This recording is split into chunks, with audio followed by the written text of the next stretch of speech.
Hey, hey, hey, hey. What up, potty people? It's 12:30 and what is these reactions? Okay. Um and here's me jumping back on day 14. We're about to kick this thing off. And I want to just ask the question. Y'all know what the topic is this week. It's storytelling, publishing a book. And I believe that this is a part of someone's purpose. Like you are supposed to author a book and publish a book. And I believe that it's supposed to help you and help someone else. So one of the reasons that I want to talk about storytelling and book writing and self-publishing is because I have a question for you. Like, do you want to be healed?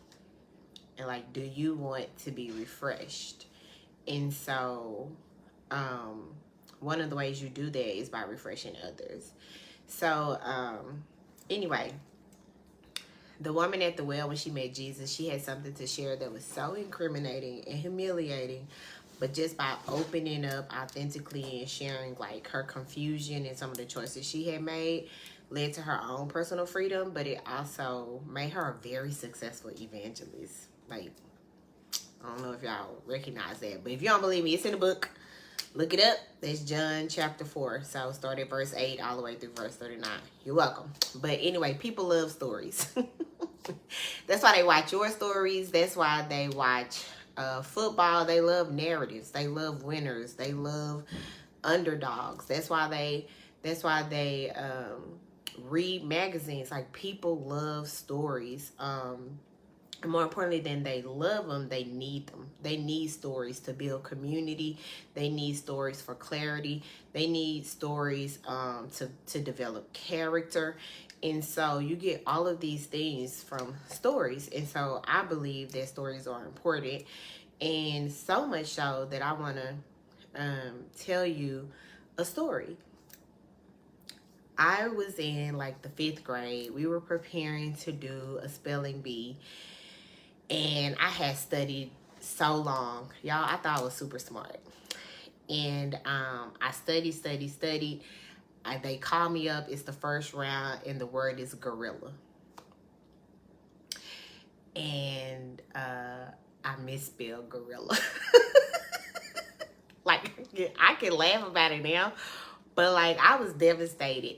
And I get back to the classroom like a week or two later, and I always thought I was smarter than all of my teachers. And I said something smart to this teacher, and she said, "Oh, you think you're so smart?" She said, "You think you're so smart? Then why'd you get out on the first round of gorilla? You can't even spell." That stuck with me throughout my entire life. I love books. I read all the books. I got the free pizzas. I got the free trips to Six Flags in elementary school for reading the most amount of books. I had stars up in the hallway at our elementary school, Amelia Earhart. But that comment made me believe that I would never be smart enough or good enough to do anything with the books. And so it took a lot for me to step out and write a book, because I had always had that thought in my mind. You think you're so smart, then why'd you misspell gorilla? And so you walk around with these stories or these narratives in your head that people, I don't think she meant to hurt me in the way that she hurt me. I think she was generally a good teacher, right? I was a smart mouth girl. I think she was just being smart back. But that teacher telling me that I was not as smart as I thought I was because I couldn't spell gorilla stuck with me. And that was a narrative that stuck with me for nearly 30 years. And the only way I broke that narrative for myself was to publish a book.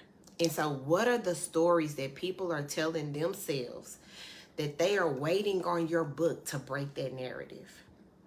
What are the thoughts that people think about themselves, and they're waiting on you and your story to change the way they think about themselves and see themselves.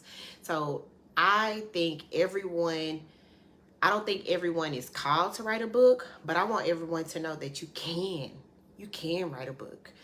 Anything that people told you, that I'm talking about people who were impressionable in your lives that stuck with you, that wasn't just for pain. I believe it was for purpose. And I believe that comment in the 5th grade, it was very painful, but God used that for purpose. And I was able to self-publish a book, and not just self-publish my book, but I assisted 7 other authors to publish their books. And like I had my nephew, he published the book. And my niece published a book. I've published 2 books for my grandmother now. You talk about the stories that are in people, all because you speak up. Who's gonna get their life because you started living yours? That's why I think that everybody should be sharing their stories. You're sharing your story already. You share the story that you want people to see on Facebook, but the story that's going to change someone's mind about themselves, I think that's the story that God wants y'all to tap into. And so I want to encourage you that self-publishing a book is possible. There's nothing that you can't do. I don't care if you're like me, you got out on the first round of the spelling bee, spelling gorilla. You can still publish a book. And so I wanted to just quickly touch base on the why publishing is important. I have people that come to me and say, I got a story in me. Like, I got this story in me. I had this experience. And you don't know how many people feel like they going through that experience by themselves. And this is a moment of vulnerability to just encourage you right here. I can laugh about the gorilla because that was a long time ago. But I am grieving. And I didn't know what this was until I got knee deep in it. I am grieving. I am grieving the plans that I had for myself. I am grieving my marriage. I'm grieving motherhood changing for me, where I don't have control over my children anymore. I can't use manipulation to get people to do what I want anymore. I am grieving ministry. I am grieving losing my job. I am grieving. And I was angry and confused, and I'm jealous of people that were still married, and I'm jealous of people who didn't lose a sibling, and I'm like, oh, isn't that cute? You get to kiki and hee with your family, and my daddy's dead, and my sister's dead. And I'm mad when I see people post pictures with their spouses, and I'm like, ain't that something? I had a husband. You know, and I'll even start saying crazy stuff in my mind sometimes, like, they probably ain't even really happy. Like, what? Grief. Grief. And I am anticipating God to do something with that grief, the same way he did with Gorilla. And I believe that to be the same for your life as well. And so someone coming after me, someone coming after you, needs to be lifted. They need to be refreshed. They need to be reminded of who they are and whose they are. Writing and storytelling allows you to heal and to heal others. It allows you to be refreshed while you refresh others. Most days, I don't even want to get on here. The grief is so heavy. But this is for purpose. All pain is. All right, we'll be back on tomorrow, like with a framework. We're going to talk about a way to think about writing. That's frameworks, a way to think about structuring your writer and who you are as a storyteller. And then we'll actually go into a formula the rest of the week of like here's a checklist that you need to do to make sure that you can author your own book. And we're going to throw out conventional ideas that like books need to be 150 pages, because why? Baby, if they limit you to 150 characters on Twitter, you can do anything. Okay? So framework tomorrow to think about the type of storyteller or author you are.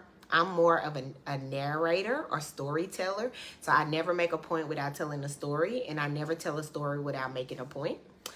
And yes, Earhart taught me something. Sure did. And of course, Lamerica, I will invite you tomorrow when I go live. Yay. And I'm more of a storytelling. I use more vulnerability. I invite you into places in my life to identify with me and to inspire you and to change something. So like transformation. So we'll talk about a framework, how to think about the type of author you want to be. And then we'll walk through the formula of like, hey, here's everything you need to do to self-publish. All right. Catch y'all tomorrow.